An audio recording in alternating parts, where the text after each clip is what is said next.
She knows what she wants tonight. Moves fast like a neon tide. Confidence in every line. She's got style to find. The Package, Chapter 13.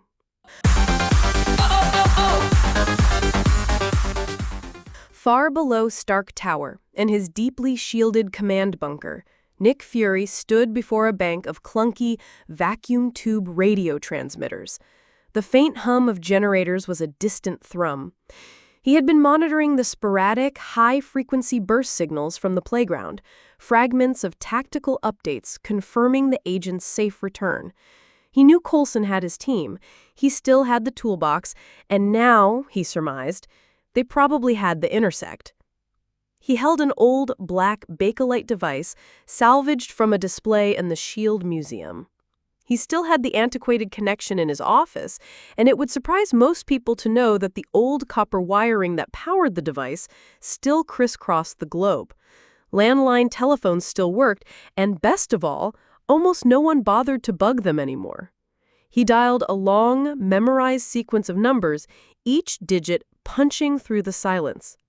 He knew one person that had his, and still used it to keep in touch with his family. It rang. Once. Twice. Then a click. Yeah? A gruff, familiar voice, tired but alert, answered. Barton, Fury stated, his voice a low command. The world just went dark. A beat of silence, then a low chuckle on the other end. I kinda noticed. Anyway, I knew you'd call when things got interesting, Fury. What's the damage? Total planetary blackout. Centipede. The director. They've gone for global control. Shield's compromised. My team's adapting, but we need every capable hand. They're establishing stabilization zones, offering food and safety for loyalty.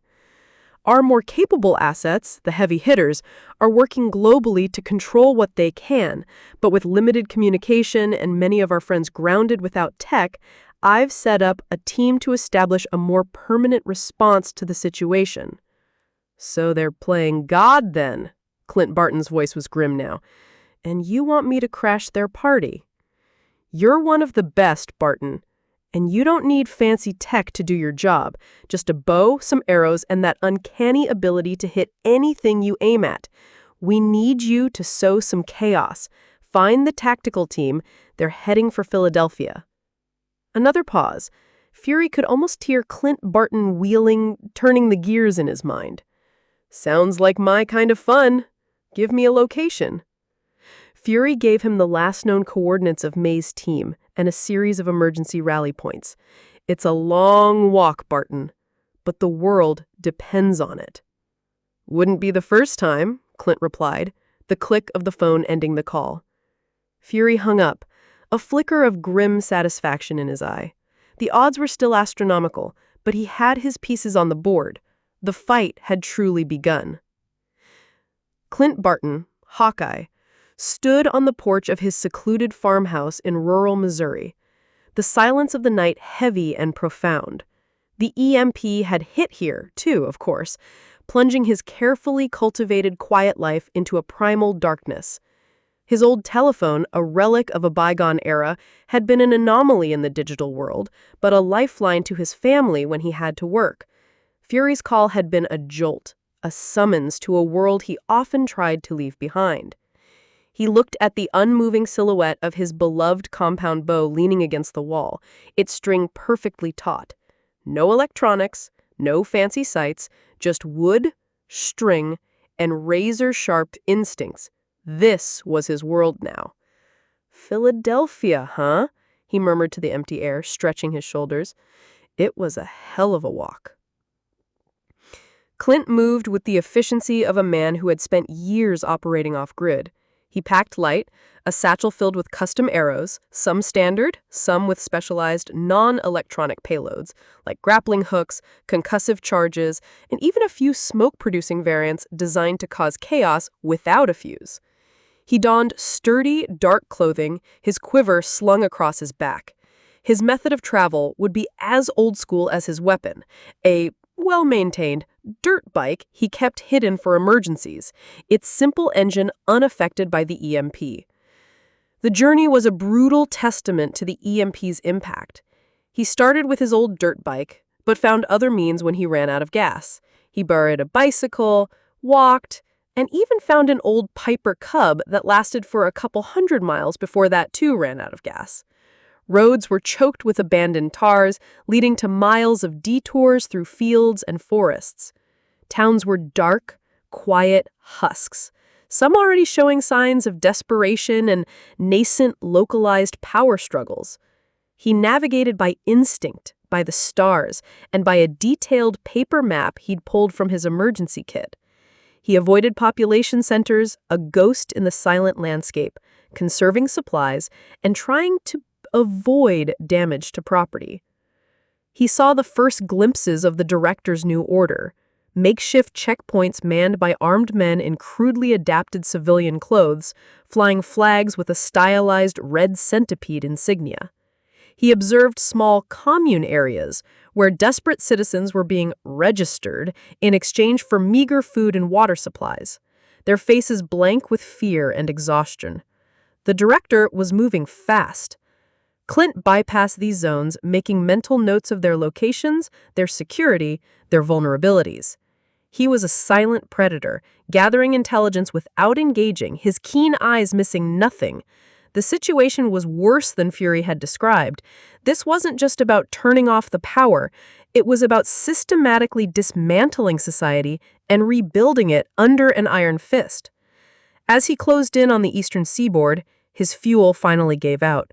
He continued on foot, his pace relentless, pushing himself towards Philadelphia. He knew May's team would be facing well-armed, disciplined centipede forces, perhaps even augmented individuals. His unique skills would be invaluable. Precision at range without electronic assistance was a rare commodity. He could disable key targets, disrupt communications, or create diversions from a distance, all without firing a bullet or relying on a gadget that might suddenly die. His situational awareness, honed over years of solo missions, allowed him to assess and adapt to fluid, chaotic environments instantly. And his ability to infiltrate and exfiltrate unseen, like a whisper in the wind, would be critical for S.H.I.E.L.D.'s tactical team. He reached the outskirts of Philadelphia as dawn broke. The city, normally a vibrant metropolis, was a silent, looming silhouette against the sky. He could already see the first signs of Centipede's presence, floodlights powered by hidden generators, illuminating key intersections, armored trucks moving with purpose, and makeshift fortifications. This was where the fight truly began. He was just in time for the fireworks.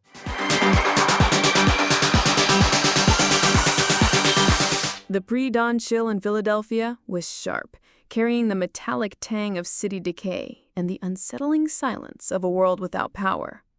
May's tactical team moved like ghosts through the abandoned streets, their SUV long since out of gas, now pushing on foot towards the grim silhouette of the repurposed factory complex that served as Centipede's stabilization zone.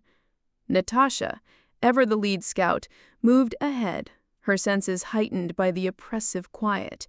She was looking for tripwires, hidden sentries, anything out of place.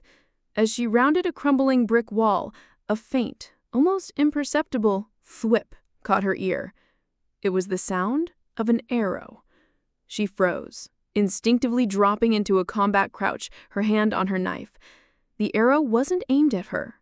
It landed with a soft thud against the throat of a centipede operative, hidden in the shadows just ahead, pinning him silently to the wall.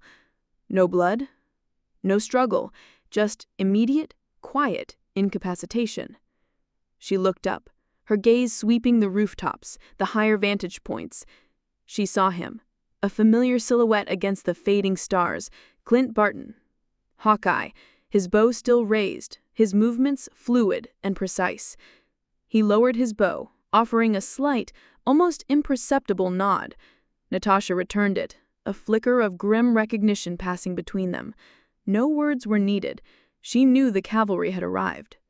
She waved the rest of the team forward.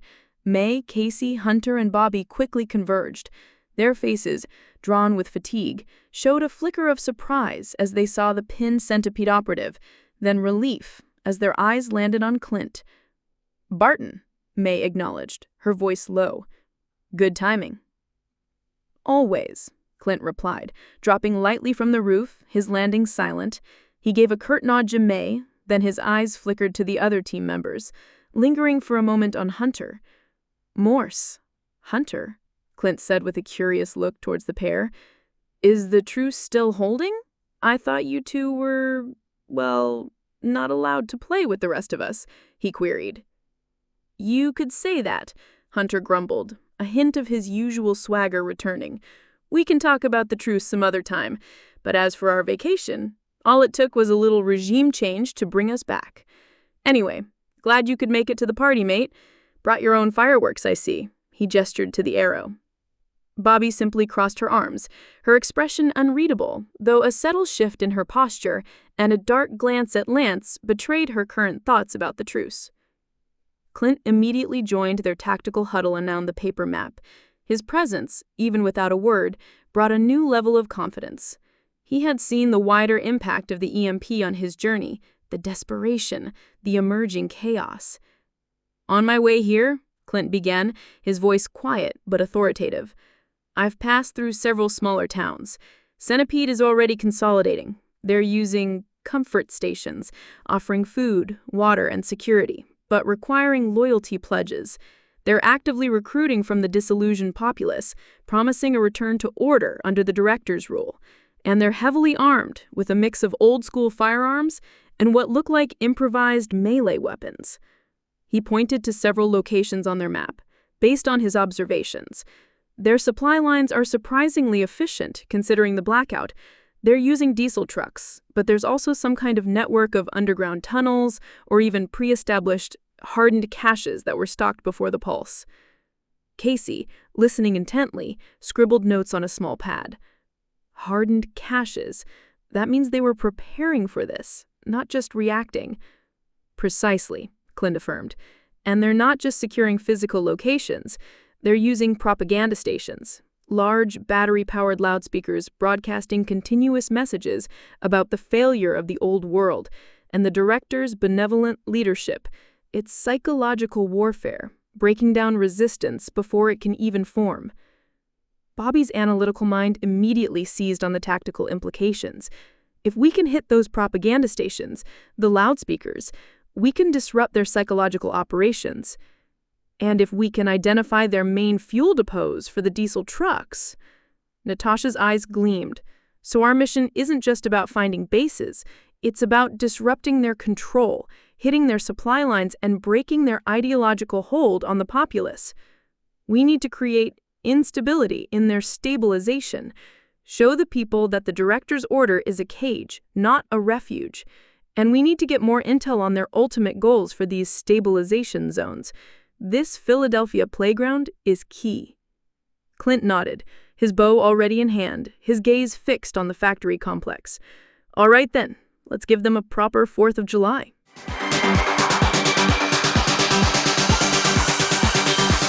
The Philadelphia Stabilization Zone, a sprawling, repurposed factory complex, loomed in the pre-dawn darkness. Its perimeter was a makeshift wall of stacked shipping containers and barbed wire, intermittently lit by the harsh glow of diesel-powered floodlights.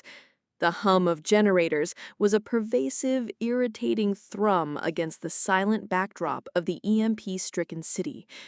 May's team moved with practiced stealth, a cohesive unit, even without the benefit of their usual comms. Clint Barton, ever the master of silent infiltration, took the lead, guiding them through overlooked access points and weak spots in the perimeter.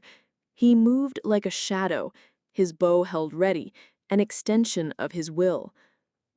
"See that guard tower?" Clint whispered, pointing to a crude wooden structure overlooking a section of the wall. "He's got a rifle, but no visible comms. I can take him out silently. Then the rest of you can use the blind spot." Before May could give the order, a faint, almost imperceptible click echoed in the stillness. Bobby Morse, moving with effortless grace, had already scaled the exterior wall using a discarded length of rebar, her staves strapped to her back. She dropped onto the guard tower's platform, and a muffled thud followed.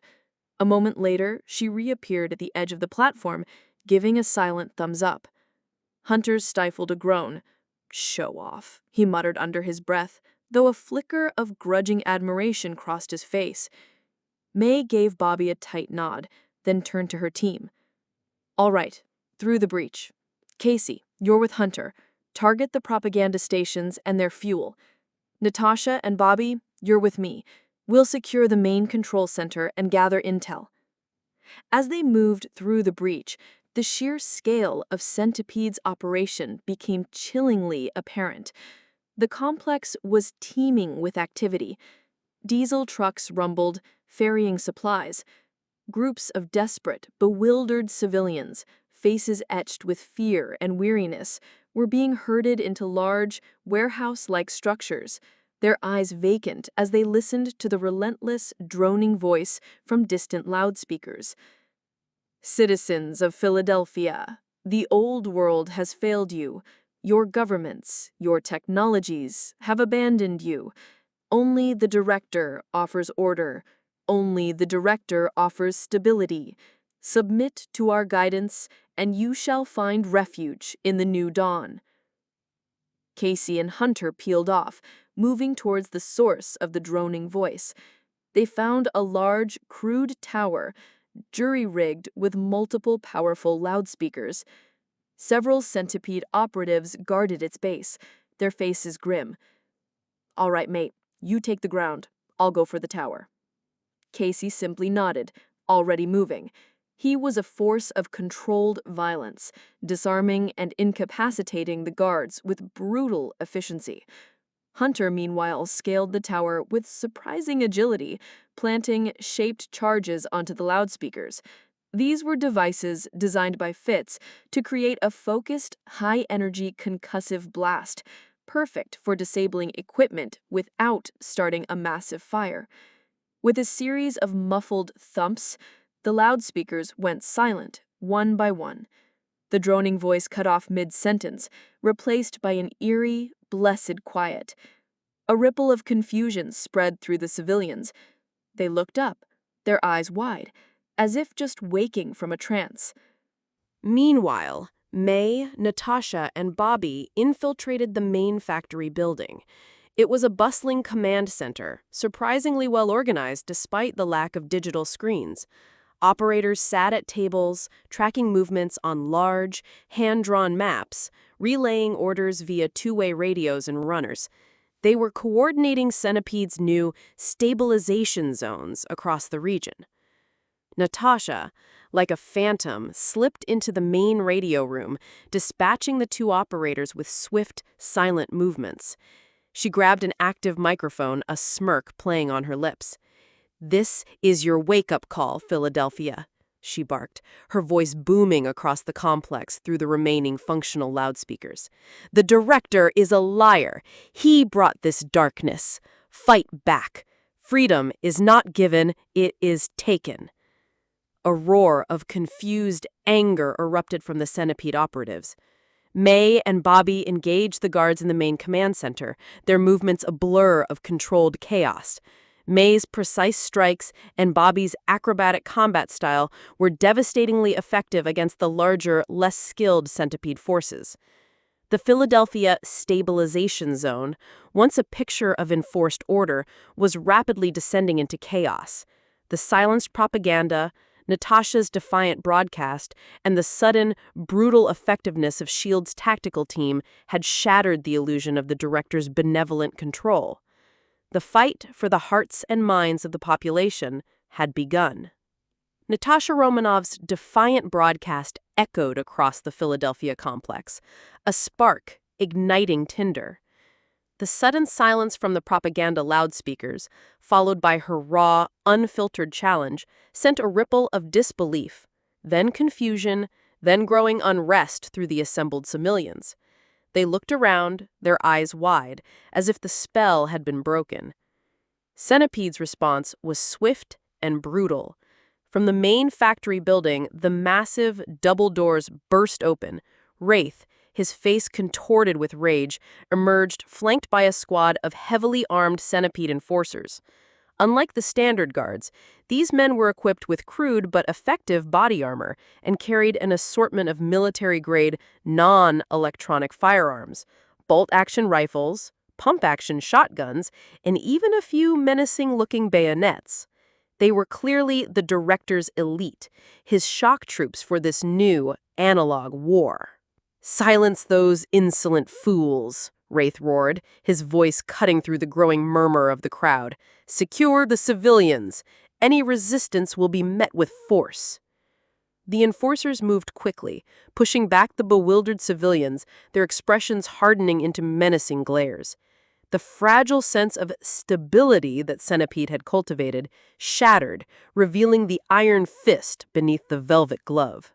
Inside the main command center, May and Bobby were already engaged in a ferocious close-quarters battle. The Centipede operators, initially disoriented, were now fighting with a desperate ferocity. They outnumbered S.H.I.E.L.D.'s agents, their movements less refined but driven by blind loyalty to the director. Bobby's staves whirled, a blur of defensive and offensive strikes, while May moved with a deadly precision, her every move efficient and devastating. Natasha, having completed her broadcast, expertly disengaged, melting back into the shadows to provide support. She saw Wraith directing his forces, his eyes scanning for the source of the disruption.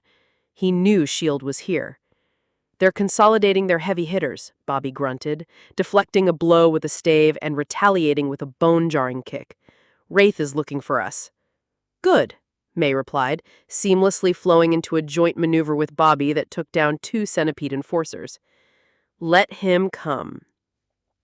Meanwhile, Casey and Hunter, having successfully silenced the propaganda towers and planted their tracking devices on the supply trucks, heard the roar of Wraith's voice and the sounds of heavy combat. "Looks like the main event's starting," Hunter quipped, checking the action on his own scavenged rifle. "Head for the main building," Casey ordered, his eyes narrowed. "They're trying to reestablish control. We hit their command structure."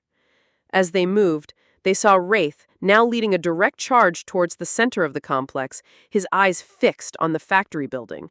He was a force, a bull-like figure of contained fury. Suddenly, a series of flash arrows launched from the rooftop above them, not blinding digital flashes, but bright, chemical-fueled bursts that momentarily disoriented Centipede's advancing line. The sounds of impact followed by muffled thuds indicated more of Clint's precision work, targeting vulnerable operatives. "Show off," Hunter muttered again, a grin spreading across his face. May's tactical brilliance and Bobby's and Natasha's combat prowess were pushing Centipede back in the command center, but Wraith's enforcers were a relentless tide. This was not just a skirmish, it was a pitched battle for control of the stabilization zone. The disruptions had forced Centipede to reveal its true, brutal nature to the populace, but also to bring out its heavy hitters. The fight had escalated. Wraith roared, a primal sound that cut through the cacophony of sporadic firegun and desperate shouts. He was a bull, a battering ram of a man, driving his elite enforcers deeper into the factory complex. His focus was singular: crush the insolent agents who dared to challenge the director's nascent order. May, Bobby, and Natasha, despite being outnumbered, met Wraith's charge head-on. This wasn't a skirmish, it was a brutal, up-close fight. May moved like a dancer, deflecting a heavy pipe strike with a precisely timed block, then delivering a bone-jarring kick to an enforcer's knee. Bobby's stabs were a blur, deflecting blows and snapping bones with clinical efficiency. Natasha, ever the opportunist, disarmed an opponent and used their own weapon against another, creating a path of chaos.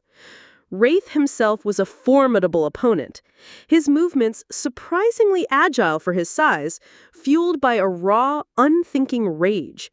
He wielded a shotgun, its roar deafening in the enclosed space. He was clearly looking for the person who had broadcast the message, his eyes sweeping the area. As Wraith closed in, sharp, jagged metal pieces, improvised caltrops, were suddenly scattered across the floor in front of him. He stumbled, cursing, momentarily breaking his charge. It was Casey. He and Hunter had doubled back, providing support by making use of scattered debris from the compound. "Incoming!" Hunter yelled, a makeshift flare he'd lit hissing in his hand, drawing attention to a hidden group of centipede reinforcements attempting to flank May's team. The distraction bought May a crucial second. She saw Wraith's frustration, his reliance on brute force over true tactical thinking. This was not a general. This was a hardened thug, elevated by the director's favor.